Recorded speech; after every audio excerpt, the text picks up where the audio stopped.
To be or not to be, that is the question. Whether 'tis nobler in the mind to suffer the slings and arrows of outrageous fortune, or to take arms against a sea of troubles, and by opposing, end them, to die, to sleep, no more, and by a sleep to say we end the heartache and the thousand natural shocks the flesh is heir to. 'Tis a consummation devoutly to be wished. To die, to sleep, perchance to dream. There's the rub. For in that sleep of death, what dreams may come when we have shuffled off this mortal coil must give us pause. And there's the respect that makes calamity of so long a life. For who would bear the whips and scorns of time, the proud man's contumely, the insolence of office, the law's delay, the pangs of desprised love, when he himself might his own quietus make with a bare bodkin? Whom would fardels bear to grunt and sweat under a weary life, were it not the dread of something after death? That undiscovered country to whose bourne no traveler returns puzzles the will, and makes us rather bear those ills we have than fly to others we know not of. And thus conscience does make cowards of us all. And thus the native hue of resolution is sicklied o'er with the pale cast of thought. And enterprises of great pitch and moment in this regard, their currents turn awry and lose the name of action.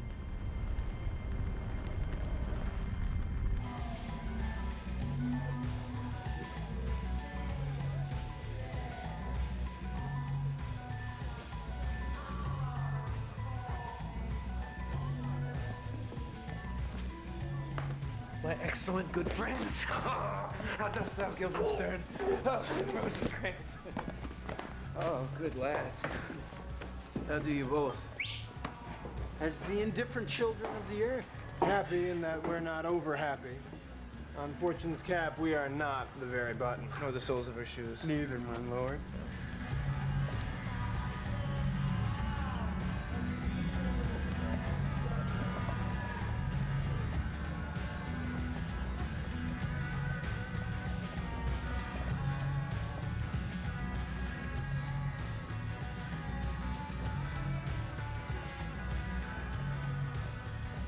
What news?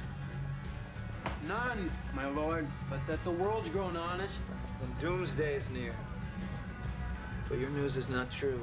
Let me question more in particular. What have you, my good friends, deserved at the hands of fortune that she has sent you to prison hither?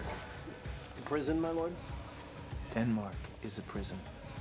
And the world is A one. goodly one in which there are many confines, wards, and dungeons, Denmark being one of the worst. We think not.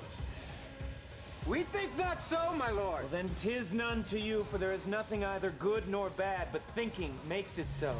To me, it is a prison. Then your ambition makes it so. 'Tis too narrow for your mind. Oh, God. I could be bounded in a nutshell and count myself king of infinite space. Were it not that I have bad dreams.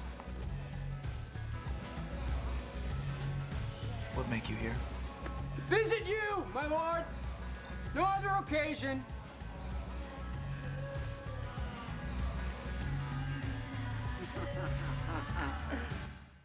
And can you by no drift of confidence get from him why he puts on this confusion, grading so harshly all his days of quiet with turbulence and dangerous lunacy? Does confess he feels himself distracted, but from what cause he will in no means speak. Nor do we find him forward to be sounded, but with a crafty madness keeps aloof when we would bring him on to some confession of his true state. Did he receive you well? Most like a gentleman, but with much forcing of his disposition. Niggard of question, but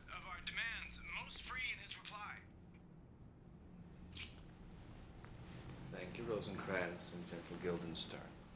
Thank you, Guildenstern and gentle Rosencrantz.